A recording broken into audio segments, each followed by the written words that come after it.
이번 시간에는 본조자 낚싯대에 대해서 한번 알아보도록 합시다. 자, 본조자 낚싯대, 지난 시간에 알아봤던 선조자 낚싯대에 비해서 1번과 2번, 3번이 조금 더 빳빳하고 굵은 낚싯대라고 생각을 하시면 됩니다. 그렇다 보니까 우리 선조자 낚싯대하고 바로 한번 비교를 해보도록 하자고요. 자, 이렇게 선조자 낚싯대하고 이렇게 휘어 있는 상태를 보시면 선조자 낚싯대는 1번, 2번, 3번 부분이 이렇게 많이 휘어 있지만 본조자 낚싯대는 생각보다도 1번은 당연히 초리대 부분은 우리가 낚시를 하는데 은어가 이렇게 당겨지거나 이럴 때 같이 밸런스를 맞춰줘야 되기 때문에 1번 때는 기본적으로 어느 정도는 다 부드럽습니다. 초경대, 초초경대를 제외하고는 1번 때는 대부분 조금 부드러운 상태를 가져요. 하지만 2번, 3번이 선조자 낚싯대에 비해서 이렇게 조금 더 빳빳한 걸 알 수가 있어요. 그렇다 보니까 2번이나 3번이 이렇게 휘어 있지 않고 여기 보이시는 것처럼 4번, 5번부터가 이렇게 휘는 걸 볼 수가 있습니다. 자, 이게 선조자 낚싯대하고 어떤 차이를 가져오느냐? 가장 중요한 부분은 선조자 낚싯대는 아무래도 우리가 피네스한 낚시를 하는데 사용을 하기 때문에, 그리고 피네스한 낚시, 은어 낚시에서 피네스한 낚시라고 하면은 은어를 지치지 않게 계속해서 은어가 가고자 하는 방향으로 계속 이렇게 유지시켜주기 위한 그런 낚싯대가 굉장히 중요합니다.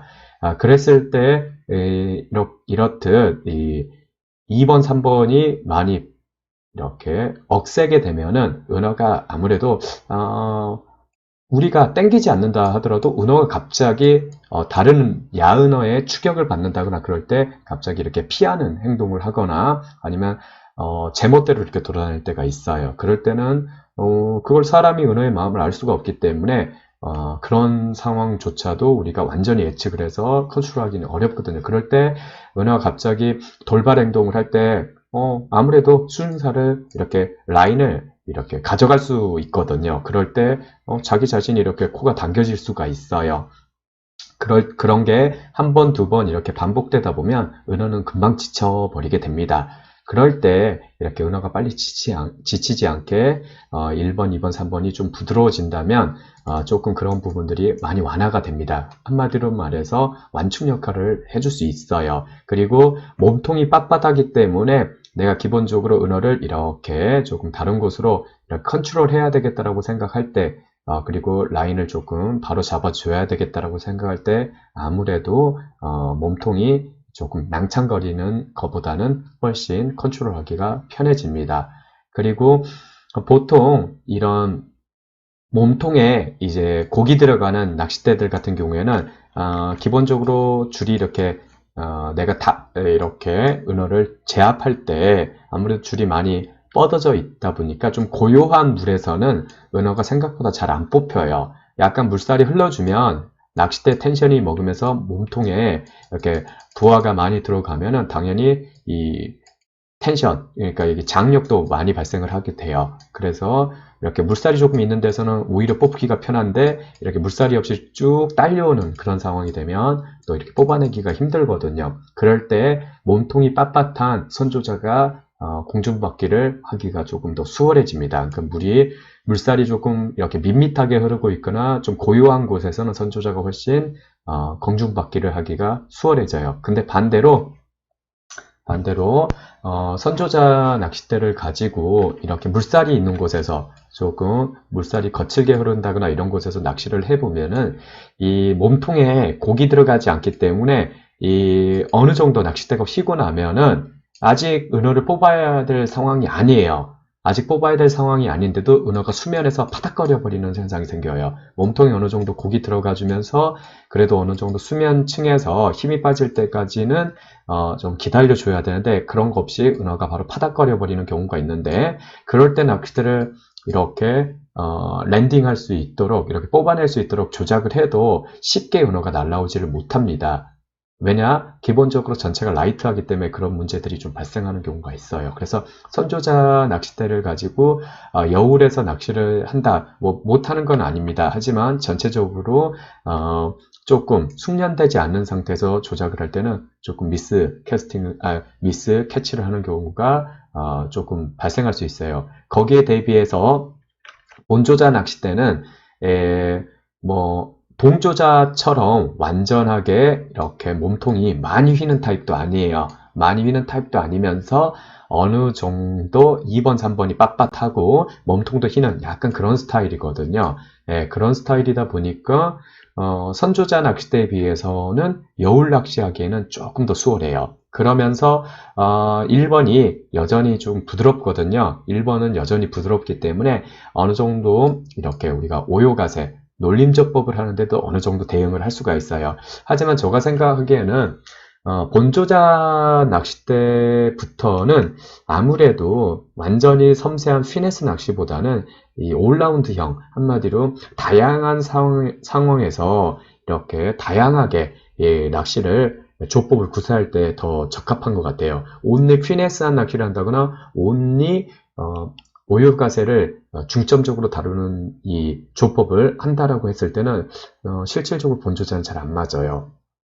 제가 사용하고 있는 엑셀시오 같은 경우에도 전형적인 본조자 낚싯대죠. 전형적인 본조자 낚싯대인데 전형적인 특징이 우리가 흔히 가마카츠에서 가장 섬세한 이렇게 라인업인 파인 스페셜이나 아니면 파인 마스터에 비해서 그렇게 뭐라고 할까요? 섬세하다는 느낌은 없어요.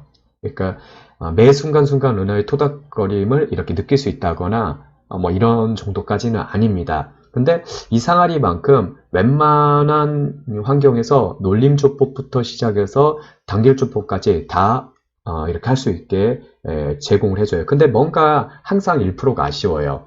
뭔가 조금은 더 섬세해서 토닥거리는 느낌이 좀 있었으면 좋겠는데, 그리고 또 여울 낚시를 할 때 마치 동조자처럼 이쯤 됐으면은 조금 이렇게 강제적으로 조금 뽑아냈으면 좋겠는데, 혹은 몸통이 조금 고기 더 들어가줬으면 좋겠는데, 이게 딱 중간 경계에 있다 보니까 그런 부분들이 조금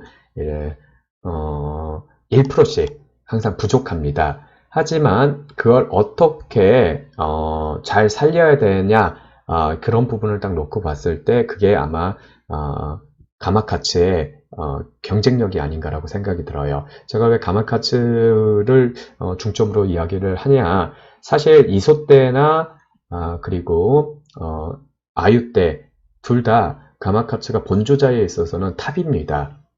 그러니까 다른 메이커에서 본조자들을 만들고는 있지만 그 본조자에 있어서만큼은 그 왕자를 정말 오랫동안 유지했던 메이커예요. 그래서 뭐 사실 가마카츠에서 선조자 이야기하면 조금 그렇죠. 뭐 이소떼에서 이야기하기에는 뭐 나쁘지 않을 수 있지만 아유떼에서 선조자 그다음에 섬세 모델 그러면 조금 가마카츠와 이미지가 조금 안 맞아요.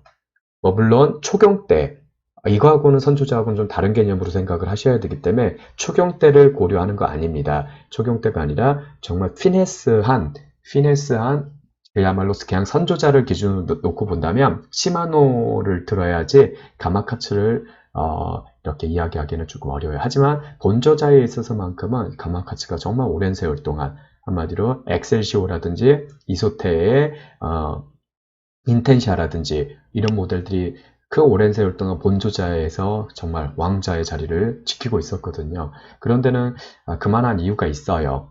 하지만 항상 인텐샤를 쓰시는 분들도 그런 이야기를 하고 저처럼 엑셀시오를 쓰는 사람들도 이런 이야기를 하지만 뭔가가 항상 섬세한 낚시를 할 때는 1%, 1, 2% 부족하고 역시 완전히 거친 여울 낚시를 할 때도 또 1, 2%가 좀 부족해요. 그게 제가 엑셀시오를 보유한 지가 꽤나 오래됐음에도 불구하고 사실 필드에서 그렇게 자주 꺼내들지를 않거든요. 또 그런 상황에 필드가 이렇게 자연스럽게 많이 있다면 꺼내들겠지만 딱히 그런 필드가 항상 자주 이렇게 만들어지지 않아요. 그렇다 보니까 이렇게 자주 꺼내들 수 있는 여건이 안 되는데, 그렇던 저렇던 일단은 가장 중요한 거 뭐냐, 우리가 경기를 한다라고 생각하면 조금 이야기는 달라져요. 경기를 하게 되면 항상 내가 선호하는 포인트에만 우리가 진입할 수가 없죠. 경기를 하는 입장에서는 좋던 싫던 이렇게 내가 배정된 자리에서 최선을 다해야 돼요. 그럴 때는 정말 나는 오유가세를 중점으로 하는 사람인데 여울 포인트에 어쩔 수 없이 낚시를 해야 돼. 그런 상황이라든지 나는 여울 단길조법에 정말 중점을 두고 있는데 지금은 밋밋한 잔여울이야. 이렇게 되면은 경기에서는 뭐 그냥 그렇다고 해서 집에 돌아갈 수는 없는 거잖아요. 그래서 그럴 때 모든 조건, 모든 상황, 그날의 그 하루 사이에 필드가 여러 번 이렇게 바뀔 수밖에 없는 그런 상황에서는 아무래도 본조자 낚싯대가 가장 위력을 발휘하는 것 같습니다. 그러니까 모든 국면에서 물론 1%씩은 부족할 수 있지만 모든 국면을 대응할 수 있다. 한 대 가지고 모든 국면을 대응할 수 있다. 그 측면에 있어서는 본조자 낚싯대가 가장 효과적인 것 같습니다. 그건 별거 아닌 아주 사소한 테크니컬한 부분에서부터 시작이 되는 거예요.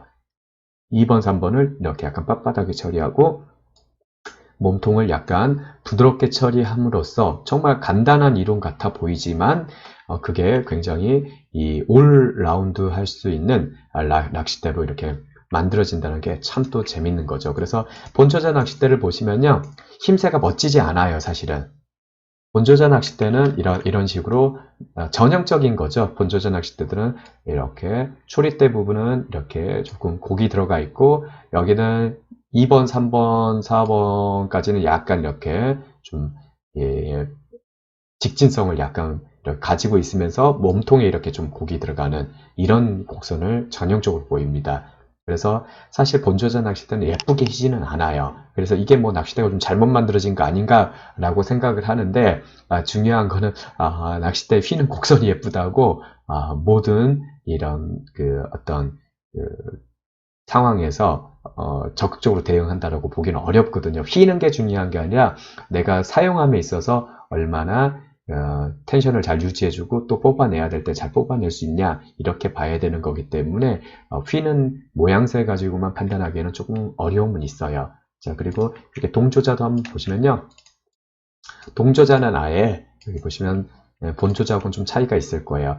동조자는 아예 우리가 8번대 배트에서부터 보시면 여기서부터 곡이 기본적으로 들어가요. 곡이 들어가고 또 여울 낚시를 중점적으로 해야 되다 보니까 여울 낚시할 때는 선조자처럼 이렇게 낚싯대의 이렇게 끝부분이 이렇게 휘면은 한마디로 초리대가 이렇게 쳐져 있으면 이 여울 낚시를 하는 중에 초리대가 쳐져 있으면 만약 고기가 이렇게 텐션을 걸려 있는 상태에서 걸려들거든요. 그러면 이렇게 쳐져 있는 상태에서 타닥 이렇게 치고 내려가면 이게 별로 그렇게 나한테 전해지는 그 감도도 많이 떨어지고요. 그 다음에 이렇게 걸려들 때 바늘이 몸통에 제대로 박히지 않고 설 걸리는 경우들도 되게 많습니다.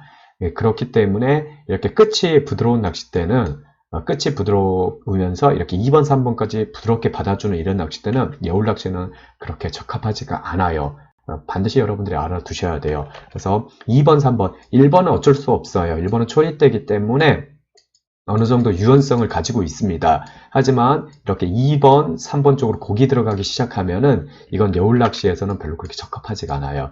곡이 들어가 있기 때문에 실제로 우리가 이렇게 보는 시야가 이렇게 봤을 때 이렇게 상당히 낚싯대가 이렇게 아마 이렇게 낚싯대를 보면은 쭉 이렇게 당겨 보시면은 이렇게 초리대가 이렇게 쳐져 있는 이런 상태가 되면은 딱 은어가 걸려들어서 가지고 갈 때도 이게 보면은 초리대가 이렇게 털어요.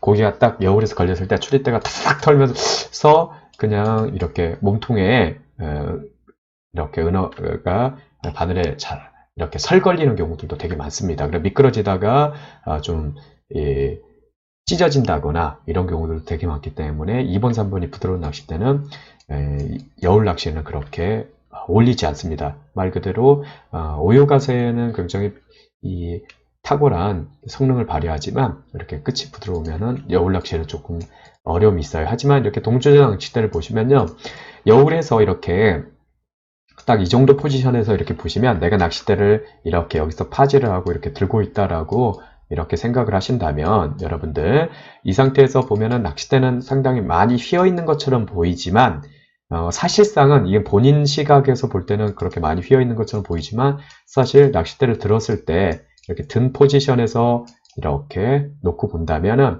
이 낚싯대가 많이 휘어 있는 게 아니라, 2번, 3번이 많이 휘어 있는 게 아니라 몸통에서부터 전체 곡이 들어가 있으니 전체적으로 많이 휜 것처럼 보이는 겁니다. 하지만 이렇게 2번, 3번이 빳빳한 상황에서는 일단 은어가 처음 그 금물살에서 빨리 걸려들 때 바늘이 빨리 관통을 할 수가 있어요. 빨리 관통을 하게 해주고, 그 다음에 은어가 금물살을 어떤 경우에는 이렇게 금물살 옆에 이렇게 조금 완만하게 이렇게 물이 흐르는 경우에는 그쪽을 향해서 은어가 달리거나 아니면 약간 상류 쪽으로 이렇게 달리는 경우도 있지만, 전체적으로 물이 세게 흘러가는 곳에서는 대부분 아래쪽으로 향해서 다 달립니다. 그랬을 때 이 몸통에서 부드럽게 받아줌으로써 이렇게 완만하게 일단 몸통에 걸려있는 바늘이 찢어지지 않도록 이 몸통에서 그 밸런스를 맞춰줍니다. 그러면서 아무래도 이쪽에 들어가 있으면 우리가 과도하게 이렇게 잡아당길 때 아무래도 이렇게 가는 부분에 힘을 받으면은 부러질 수가 있겠죠. 2번, 3번이. 그렇지만 몸통에서 힘을 받고 있기 때문에 낚싯대 데미지도 최소화해 줍니다. 그래서 이렇게 여울 낚시에 최적화되어 있는 동조자 하고 이렇게 본조자를 다시 한번 보시면은 비슷하면서 좀 달라요. 곡이 이렇게 휘는 곡을 보시면 좀 다릅니다. 그래서 아마 본조자 낚싯대가 가장 못생기게 휘어요.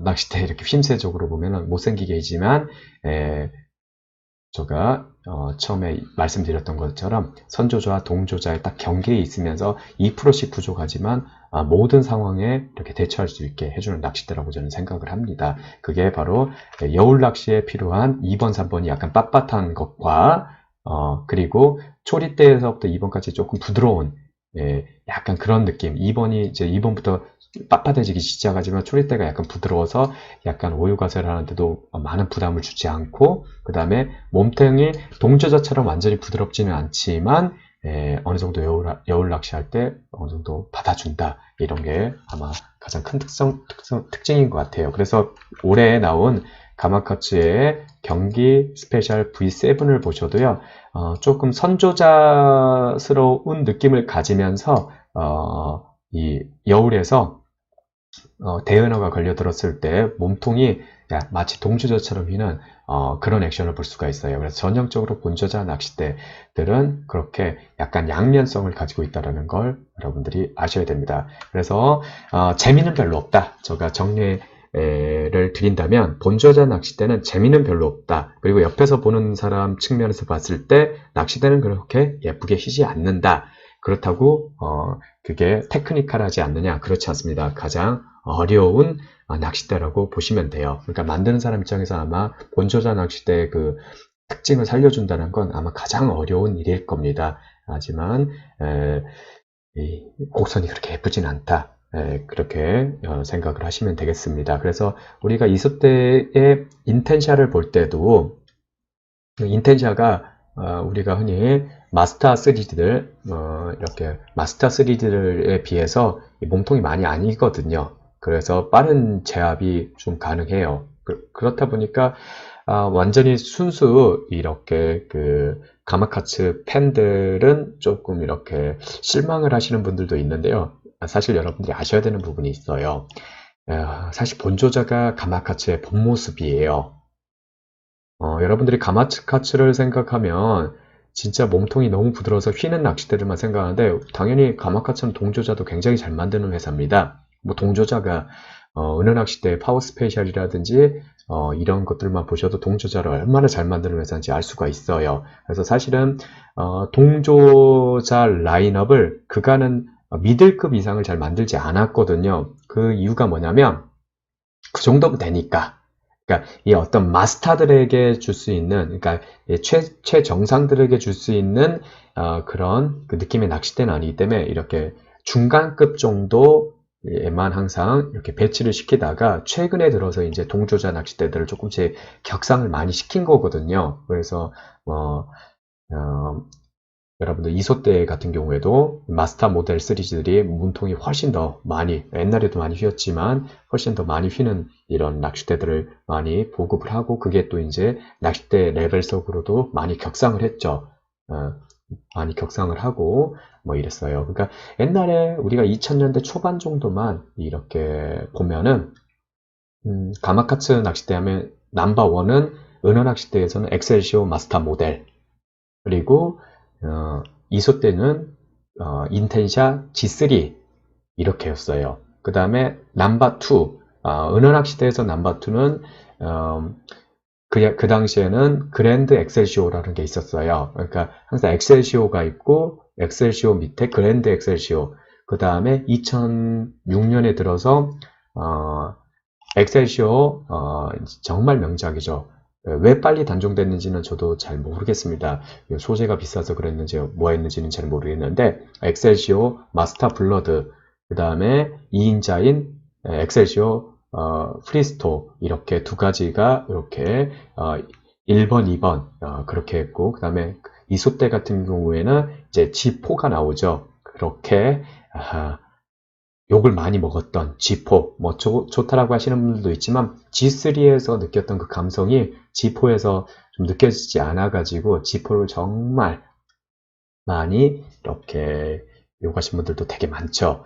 예, 그래서 G4, 이제 그 이후에 이제 어텐다라는 게 나오죠. 어텐다라는 게 나오고 2000년 초반에는 G3, 그 다음에 레이덤 뭐 이런 식으로 나갔었거든요. 그때 라인업만 보더라도요, 사실은 본조자에 얼마나 이 가마카츠가 공을 들였는지는 말 안 해도 잘 하실 거예요. 그래서 사실은 동조자가 넘버2로 이렇게 본격적으로 격상되면서, 사실 옛날에 인텐시와 레이덤의 어떤 이 경계도 사실 좀 컸거든요. 그래서 이렇게 넘버2의 마스터 모델이 이렇게 들어오기 시작한 시점도 여러분들 보시면은 그렇게 아주 오래됐다라고 보기에는 어렵습니다. 그리고 이제 가마카츠 같은 경우에는 2008년에 들어서 은어낚싯대의 어느 정도 이제 패러다임이 조금씩 변하기 시작해요.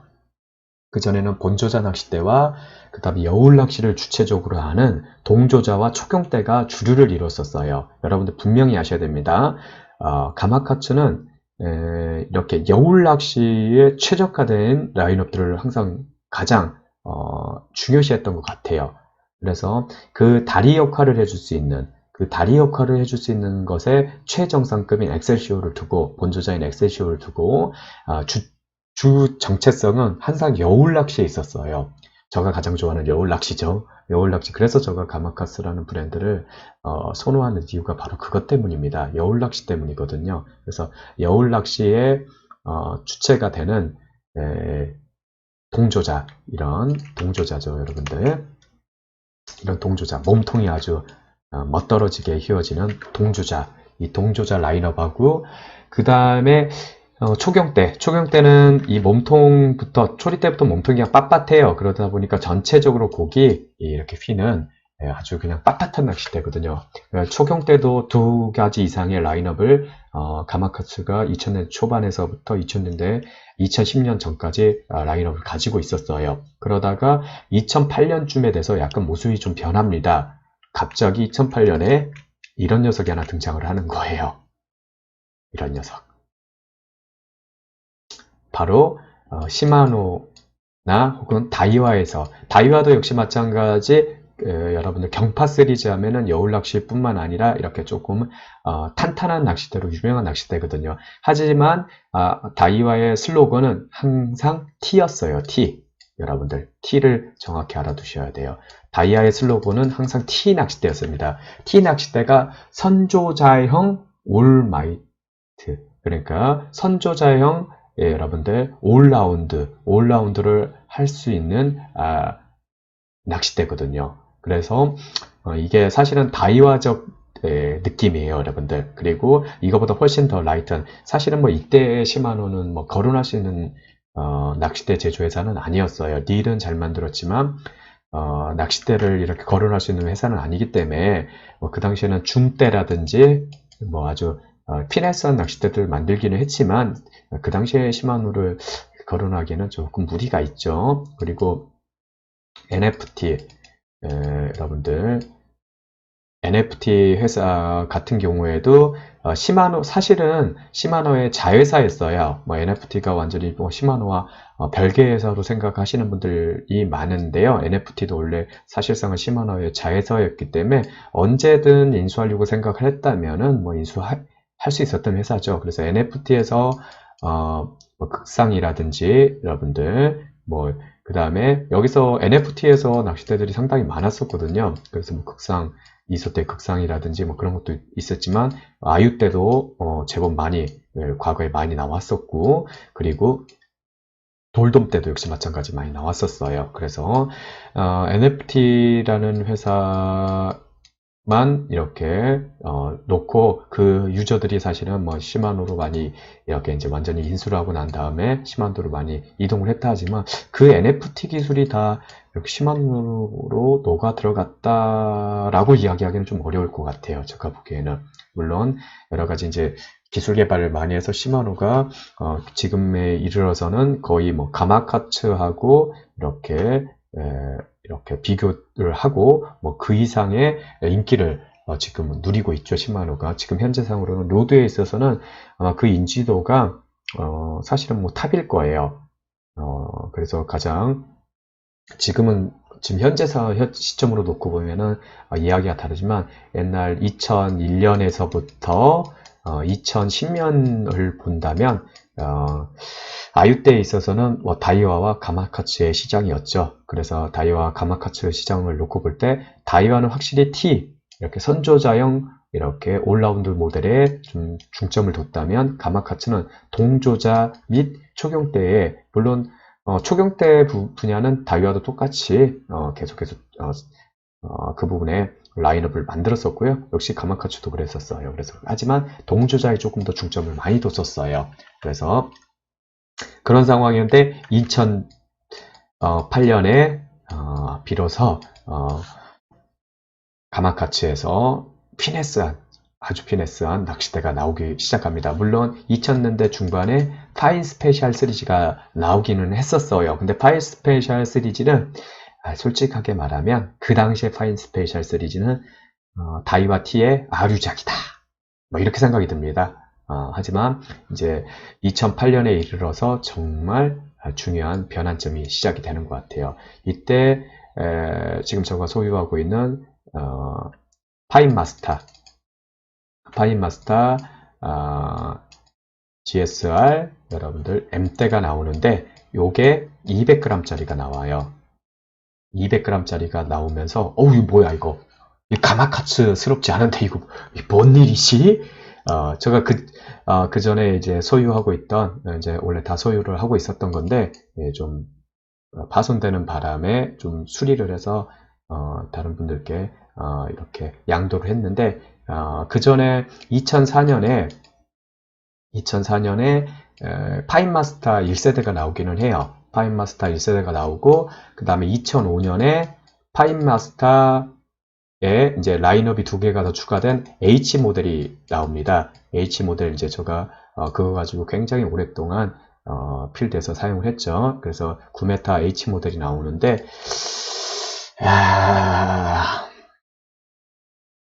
피네스 낚싯대는 아니에요. 그냥 이도저도 아니었어요. 정말 이도저도 아닌 낚싯대예요. 네, 뭐 붕어 낚싯대로 해도 그냥 똑같은 성능일 거라는 정말 그런 느낌이에요. 사실 그래서 이때는 파인마스터가 넘버 3였어요. 처음에는 엑셀시오 마스터 모델이 넘버 1이었고 엑셀시오 마스터 모델이 넘버 1, 그 다음에 그랜드 엑셀시오가 넘버 2. 그랜드 엑셀시오 같은 경우에는 이제 라인업이 그 당시에는 뭐 경준경, 뭐 그다음에 조례, 그다음에 금내 뭐 이런 식으로 세 가지 라인업으로 이렇게 나왔었거든요. 그러니까 엑셀시오 마스터 모델은 조례급에서부터 금내 사이 정도 되는 정말 올마이트한 자, 올라운드한 그런 낚싯대였다면은 약간 이제 그랜드 엑셀시오부터는 약간 액션별로 조금 나누어서 나왔죠. 그래서 항상 엑셀시오 마스터 모델은 500만 원대에서 600만 원대였고요. 그리고 2010년에 스페셜 모델이 하나 더 나오긴 했었어요. 600만 원 넘는 모델이 2000년에 한번 나왔었고요. 이름이 뭐였더라? 뭐 EX 뭘로 시작하는 애 뭐 하나 있어요. 예, 걔가 정말 여러분들 2000년대 600만 원이 넘었어요. 엄청 비싼 낚싯대였어요. 한마디로. 그러니까 여러분들 600만 원대의 낚싯대 하면 다이와의 VIP만 생각하시는데 VIP 이전에 벌써 가마카츠에서 굉장히 고가의 스페셜 모델이 한번 나왔었어요. 그리고 나서 이제 그거 보고 다이와가 VIP를 만들거든요. 그러니까 뭐 사실 그 다이와의 VIP 때 같은 경우 200g 후반대였고요. 이 마스터 모델은 200g 중반대였었어요. 그러니까 사실 그때 기술력으로 놓고 보면요, 다이와는 가마카츠에 가히 이렇게 필적할 수가 없었습니다. 워낙 이 낚싯대 제조 기술에 있어서만큼은 가마카츠가 월등했었어요. 지금에야 뭐 스페셜 모델 뭐 100 몇 g짜리도 나오고 뭐 이러는데요, 다이와가. 하지만 이때는 어떻게든 이미지 격상을 위해서 VIP도 막 600만 원 넘게 거기다가 막 이름까지 새겨준다, 도장이 막 닛산 뭐에 도장 들어간다 라고 해가지고 막 정말 진짜 막 금태 두르고 막 케이스 멋지게 만들고 이름 새겨주고 해가지고 600만 원짜리 낚싯대를 다이와에서 2000년대 중반쯤에 이렇게 출시를 하거든요. 초반이고 중반 정도에.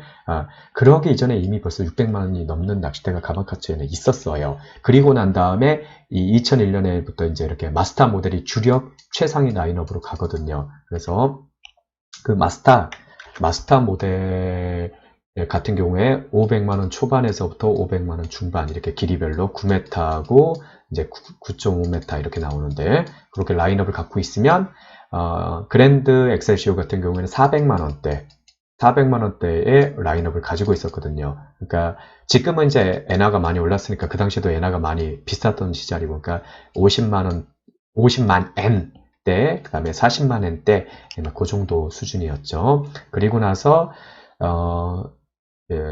파인마스터 같은 경우에는 29만 엔에서 30만 엔 사이였어요. 그러니까 얘보다 딱 이제 아래 라인이고, 이제 그 아래 라인이 이제 경기 스페셜 시리즈들, 이렇게 해서 1지방, 2지방, 3, 4 이렇게. 사실은 파인마스터는 처음에는 3등으로 시작을 했어요. 파인마스터는 3등으로 시작을 해서 2008년에 이르러서 이제 파인마스터 GSR이 나오죠. 그러면서 200g짜리 이제 그야말로 초피네스 낚싯대가 나옵니다. 그럴 때 사람들 많이 놀랐고 저도 놀랬었죠. 그래 눈팅 하다가 이제 단종되기 직전에 저도 이제 이렇게 그 GSR을 구매를 했었는데 정말 만족해요. 안 쓰니까 문제지. 너무 연해서 너무 약해서 우리나라에는 맞지는 않아요. 우리나라의 초반하고 동해안에서 잠깐 쓸 수 있는 정도밖에 안 되기 때문에 그거지만, 아마 이러면서 가마카츠 쪽으로도 이렇게 피네스 낚시하는 분들과 오요가세를 중점적으로 하시는 분들이 조금씩 이제 시장으로 들어오기 시작했던 것 같습니다. 그리고 나서 조금 빨리 단종이 됐었어요. 어떤 걸 말씀을 드리냐면 2006년에 이제 마스터 모델에서 마스터 블러드라는 이름으로 이제 그것도 이제 거의 600만 원에 가까운 최상위 모델이 나옵니다. 그래서 그때 그 마스터 블러드는 정말 충격이 컸어요. 2006년에 제가 딱 처음 그 낚싯대 이렇게 이제 항상 카탈로그나 이런 거 보면은 딱 보는데 정말 꿈에 그리던 은하 낚싯대더라고요. 마스터 블러드는 사용해 보지는 않았지만 딱 봐도, 왜냐면 제가 마스터 모델을 써봤기 때문에 마스터 모델보다도 이제 업그레이드 된 그런 모델이기 때문에, 자, 이건 정말 진짜 대박이다. 이건 뭐 정말 대박이다. 이렇게 생각을 했었거든요. 마스터 블러드가 나왔을 때. 그리고 마스터 블러드가 나오고 2인자로는 엑셀시오 프리스토가 나오거든요. 이렇게 해서 이제 라인업은 이제 황래까지 프리스토는 여러분들 그 라인업을 갖추고 역시 마스터 블러드는 딱 90, 95 딱 두 대만 이렇게 해서 500만 원 중반대 그 다음에 600만 원대 그러니까 50 한 5만 엔대 50만 초반대에서 뭐 한 50만 엔 후반대 이 정도로 이렇게 딱 모델을 만듭니다. 근데 우리나라에는 사실은 맞는 모델은 아니에요. 조레보다 살짝 이렇게 조금 강도가 있는 스타일이기 때문에 우리나라에는 맞는 스타일은 아니지만 정말 가지고 싶더라고요. 무리를 해서라도 정말 좋은 모델로 보여지더라고요. 아마 이 당시에 이 마스터 블러드가 무게가 한 250g, 한 255g 정도 됐었을 거예요. 그러니까 지금은 이제 그 한 240g대 정도 되지만 조레대가 인발 조레가 240g대 됐지만 벌써 2000년대 중반에 이렇게 200g 중반대 이 당시에 아마 VIP가 200g 중후반대였을 거예요. 후반대 그랬는데 굉장히 모든 성능을 아마 다 보여줬다라고 저는 생각을 합니다. 그때 하고 프레스토 같은 경우에도 굉장히 인기가 좋았었죠. 라인업이 다양하게 경중경부터 시작해서 그 다음에 황래까지 이렇게 라인업을 만들었었기 때문에 굉장히 인기가 좋았죠. 그런데 이게 2006년, 7년, 8년까지 밖에 안 가요. 딱 3년. 왜 그랬는지는 모르겠습니다. 원래 이렇게 하이엔드 모델은 최소 5년을 유지를 하거든요. 가마카츠가. 인텐샤도 그렇고 보통 보시면 낚싯대에 이렇게 보면 마스터피스 오브 가마카츠라고 적혀있는 낚싯대들이 있어요. 인텐샤하고 엑셀시오가 그렇게 마스터피스 오브 가마카츠라고 적혀 있거든요. 그 두 대가 간판 모델이에요. 가마카츠. 근데 보통 이런 모델들은 5년 이상은 보통 유지를 하거든요. 근데 이상하게 3년밖에 생산을 안 해요. 소재가 바뀌었는지 뭐 했는지는 잘 모르겠는데 근데 그 단서를 제가 뭐 가마카츠 직원들한테 그 당시에 직원들한테 들었던 건 아니니까 추측해 보건데 2008년에 어떤 변화가 있냐? 2008년에 제가 지금 계속 이야기하고 있는 GSR 이게 나와요. 그때 이 GSR에 사용했던 카본이 뭐 우리나라 표준으로 하자면 50톤짜리 많이 썼다 뭐 이런 이야기 하거든요. 제가 지난 시간 선조자 이야기할 때 이야기했었죠. 50톤짜리를 아주 그냥 농밀하게 구현했다 이야기를 하고 솔직히 프로토타입 테스트할 때 우리 보통 일본에서 프로토타입 테스트할 때 그냥 아무 도장도 되어 있지 않는 그 까만 그 낚싯대 낚싯대 갖고 필드 테스터들이 이렇게 테스트하는 거 보셨을 거예요. 그래서 그 상태만 딱 놓고 봤을 때 그냥 엑셀시오 레이블을 붙여도 되겠다라는 생각을 했다라는 걸 제가 여담으로 들었어요.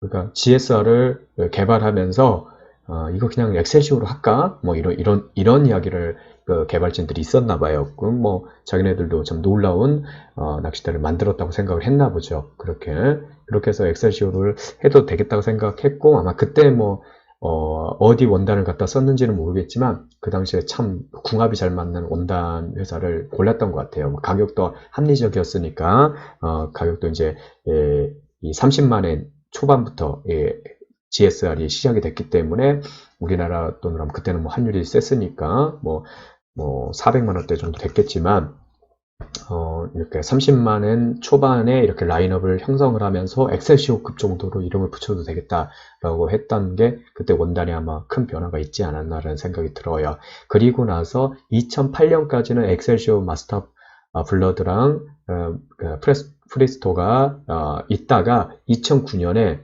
뭐가 나오냐 뜻밖의 마스터마인드가 나오는 거예요. 지금 제가 소유하고 있는 마스터마인드가 나오더라고요. 정말 카탈로그 봤을 때 너무 멋졌어요. 정말 명품의 이야기를 거기다 다 담아놨더라고요. 아마 그게 파인마스터를 개발하면서 뭐 새로운 걸 얻었던 것 같아요. 그래서 마스터마인드를 이제 엑셀시오 마스터마인드를 2009년에 출시를 한 것 같습니다. 그래서 마스터마인드는 가격대가 딱 40만엔 초반에서부터 40만엔 중반까지 이렇게 돼요. 그러니까 한마디로 프리스토보다 조금 더 비싸요.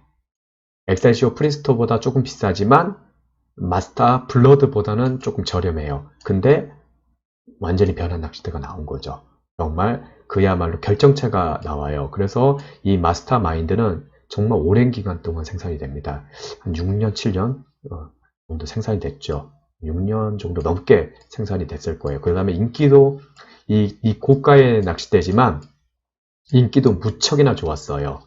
인기도 정말 좋았고 정말 가마카츠에서 모든 지금까지 그간에 있었던 한마디로 가마카츠 로드 공정이 1976년도에 만들어지거든요. 1976년도에 만들어져서 그 오랫동안 누적했던 기술이 은원학시대 잠깐에 누적됐던 기술이 딱 이때 결정이 그러니까 종지부를 찍었다고 저는 생각이 들어요. 그만큼이나